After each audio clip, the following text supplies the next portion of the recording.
Simon Marshall, his wrongful conviction, by No Name. Theoretically, this is what the court would look like. From left to right, we have Simon all the way to the left, his defense attorney right beside him. In the middle, we have the judge.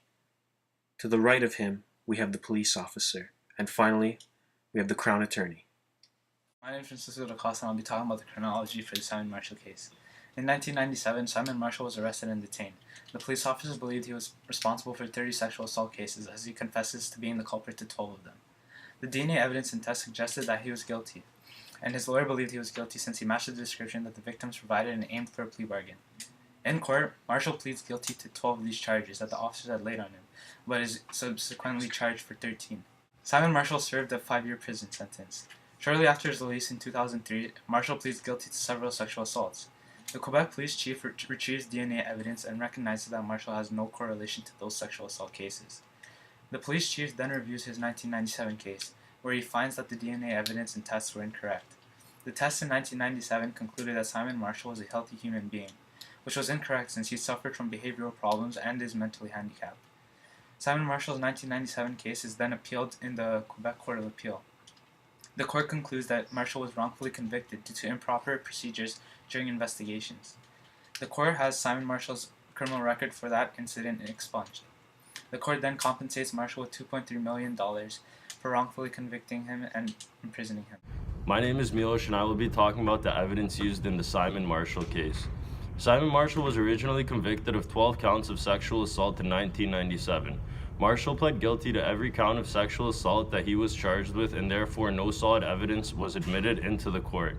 The Crown believed that his confession would suffice and no other evidence was necessary since he admitted to committing the crime himself. The Crown, as well as the defense lawyer, all genuinely believed that Marshall was guilty, and therefore his confession was enough evidence to convict him for the crimes he was being charged with. After serving 5 years in jail for the 12 sexual assault charges, he was released from prison. Shortly after being released in 2003, Marshall was arrested again on 3 different counts of sexual assault, and once again he pled guilty to all 3 counts. During this trial, they decided that they needed more solid evidence to prove that Marshall was the guy they were looking for. During his second trial, his DNA was admitted into court as evidence, as well as the DNA of the 3 victims, and when tested, none of the DNA samples matched up, proving that Marshall wrongfully confessed to these 3 sexual assaults that he never actually committed. This outcome resulted in them reopening Marshall's first case from 1997, where they originally did not test any DNA samples. Once they reopened the case, they tested the current DNA sample that they had from Simon Marshall with the DNA samples found on the victims from the 1997 case, and once again, there was no match. The courts had now proved that Simon Marshall was completely innocent of all the crimes he confessed to and was wrongfully convicted in 1997 due to the fact that there was no solid evidence suggesting he was innocent since no DNA samples were tested in the original trial. My name is Martin Paulus, and I'm going to be discussing the nature of the crime of Marshall's case. So back in 1997, a young man by the name of Simon Marshall pled guilty to 12 counts of sexually ambushing a mentally disabled individual in Quebec. Unfortunately, he was wrongfully sentenced for this unlawful act. Although he was released after a short 7 years, it was not long after when Marshall received additional sexual assault charges. With DNA examination completed, it was determined that he was not guilty. In turn, DNA tests were also processed from his crimes back in 1997. This discovered that was not truly the perpetrator of these previous sexual ambushes. Marshall has been in prison for over 7 years when he was not truly guilty. Later in 2005, a 42-page report was developed by the Quebec Justice Ministry. Here they determined that Marshall should be compensated by the unnecessary two. Here they decided that Marshall should be compensated for the time that he spent in jail due to the unsuccessful issues of guilty. By December 2006, Simon Marshall was granted 2.3 million Canadian dollars. Here they decided that Marshall should be compensated for the unnecessary time that he spent in jail. Due to the unsuccessful issues of equity, by December 2006, Simon Marshall was granted 2.3 million Canadian dollars for the wrongful convictions that he had endured. Hi, my name is Joseph Maxwell, and I'm here to talk about the issues during Simon Marshall's case. His lawyer at the time of the offense, George Amijo, believed Marshall was in fact guilty, which presumably prompted Marshall to plead guilty to all charges. As Amijo himself said, it all matched: the height, weight, the way he acted.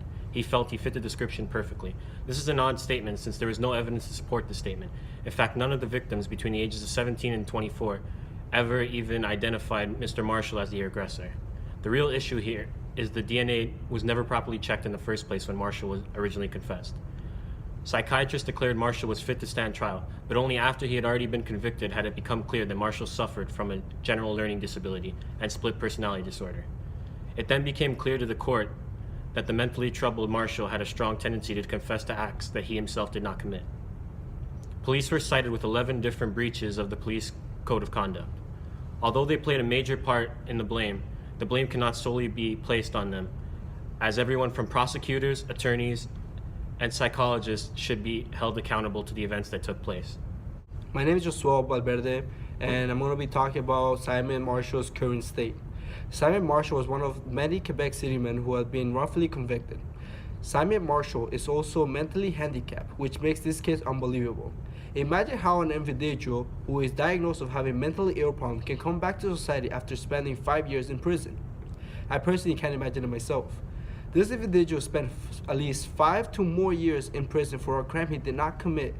In jail, he was also beaten, raped, burned with boiling water by other prisoners, leaving permanent mental and physical scars that at one point left him catatonic with fear.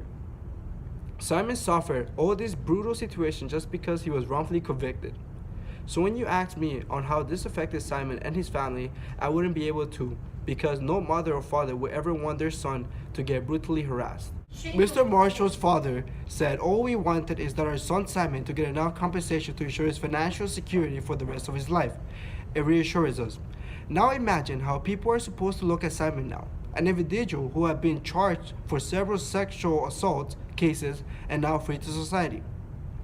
Mr. Marshall's parents want that all those who will look at their son will do so from now on with compassion and respect, which is an important factor for Simon because he needs all the support he needs to feel welcome to society once again. Simon Marshall case brief. So the style of cause was R.V. Marshall.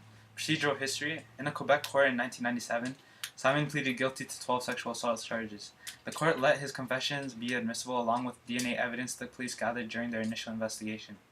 He was found guilty of 13 sexual assault charges. After serving 5 years in custody, Marshall was in court again as he confessed in another series of sexual assault cases. He was appealed to the Quebec Court of Appeal. Facts.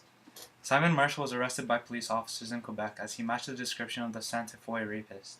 During the questioning at the station, he confessed to 12 different sexual assault cases with accurate detail, and he matched the description given by those victims. In trial, his confessions, despite being mentally handicapped, and the police's untested DNA evidence, was admissible in court. This led to his 5 years in custody. Issues. 1. Were Marshall's charter rights under Section 13 breached? And 2. Should psychological tests in court be reliable? The decision. The Quebec Court of Appeal allowed the appeal by Simon Marshall. The court concluded that the evidence was flawed as well as the psychological test done by the psychiatrist. Reasons. The Quebec Court of Appeal decided that Simon was a victim of injustice and was exonerated and had his criminal record expunged. The initial DNA evidence was never tested and there were multiple breaches in police conduct. The first trial was where the flawed DNA evidence was allowed despite the lack of testing. Also, the psychological tests were extremely flawed. The fact that Simon matched the description of the victim should not be the sole reason to revolve multiple cases around him. Ratio.